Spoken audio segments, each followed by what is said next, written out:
Hello friends, आप सभी का आपके चैनल नॉलेज वाला टीवी इन हिंदी में स्वागत है। आज के अभी के एक छोटे से पल में हम वल्चर्स के बारे में डिस्कशन करेंगे। जैसा कि आप वल्चर को घूर रहे हैं और वल्चर आपको। चलिए, वैसे आपने कभी सोचा है कि वल्चर्स बार्ड या फिर टकले क्यों होते हैं? इसके बारे में हम जरूर बताएंगे, लेकिन आपकी क्या सोच है प्लीज कमेंट सेक्शन में लिखिए। खैर, एक दूसरे को घूरने के बजाय एक दूसरे को समझने की कोशिश करते हैं। चलिए, हम आपको लेकर चलते हैं 5000 ईसा पूर्व के वर्षों में, जिसे त्रेता युग भी कहा जाता है। प्रसिद्ध आदि कवि महर्षि वाल्मीकि ने महाकाव्य रामायण संस्कृत में लिखी थी, जिसमें महापुरुष श्री राम का जीवन वर्णन है। जैसा कि हम जानते हैं कि भगवान श्री राम को 14 वर्ष का वनवास हुआ था। उन दिनों वे सीता मैया को वनों के एक कुटिया में ठहरने के लिए कहते हैं और लक्ष्मण सीता मैया के कुटिया को चारों ओर एक रेखा खींचकर दोनों भाई वन में निकल पड़ते हैं।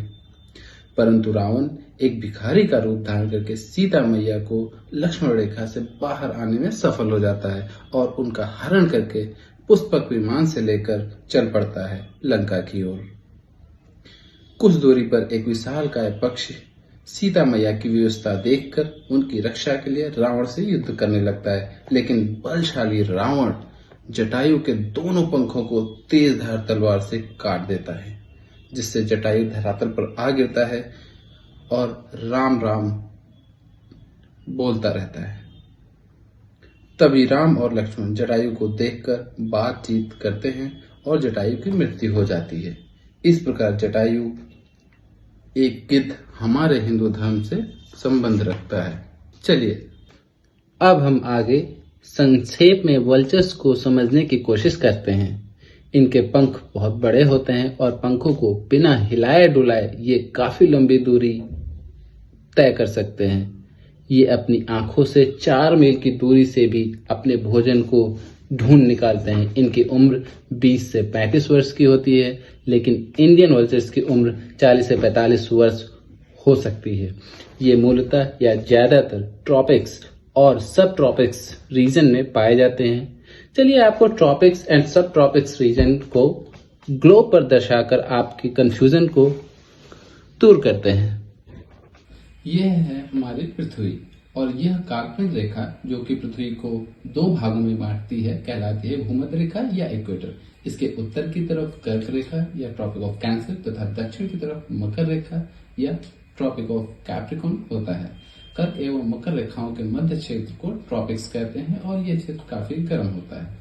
पहला Tropic of Cancer and Arctic Circle एवं दूसरा Tropic of Capricorn and Antarctic Circle के मध्य क्षेत्र को सब ट्रॉपिक्स कहते हैं। यह क्षेत्र ट्रॉपिक्स की अपेक्षा काफी ठंडा होता है।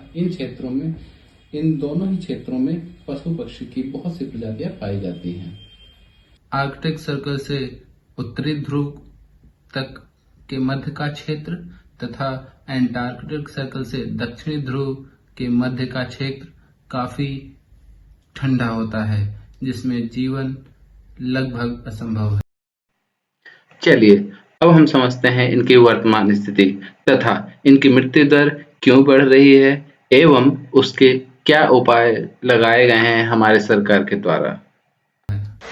वर्ष 2022 IUCN international union for conservation of nature के सर्वे में विश्व में कुल संख्या 9400 के आसपास है एवं भारत में इनकी संख्या 300 के लगभग है। इनके विलुप्त होने के कुछ प्रमुख कारण हैं: मृत जानवरों को प्रोसेसिंग यूनिट मतलब कारखानों में भेजना, पशुओं के लिए दवाइयां बनाने में विषैले पदार्थ जैसे कि डाइक्लोफेनाक का इस्तेमाल करना, पवन चक्री से टकराव होना, बिजली के करंट लगने से भी मृत्यु हो जाती है। 2022 के सर्वे के तहत IUCN संस्था ने वल्चर्स को क्रिटिकली एंडेंजर्ड स्पीसीज के रेड लिस्ट में रखा हुआ है। हमें और हमारी सरकार को इनकी सुरक्षा के उपाय करने चाहिए, जैसे कि मृत जानवरों एवं पौधों के लिए एक स्थान निर्धारित करना, कम से कम विषैले पदार्थ का दवाइयां बनाने में इस्तेमाल करना और भी कुछ सुझाव हम आपसे जानना चाहेंगे। अब हम वीडियो के अंत में होंगे और उससे पहले कि वीडियो समाप्त हो, क्या आपको याद है कि हमने आपसे प्रश्न किया था? यदि याद नहीं है तो फिर से दोहराते हैं और उसका उत्तर भी देते हैं। हमारा प्रश्न था कि वल्चर्स बार्ड या फिर गंजे क्यों होते हैं। प्राचीन काल में सूर्य पृथ्वी के बहुत निकट रहा करता था और सभी जीवन पीड़ित थे और एक एक करके मर रहे थे। तभी सभी पशु पक्षियों ने समाधान निकाला कि सभी मिलकर सूर्य को दूर ढकेल देंगे। वल्चर्स भी उनमें से एक था।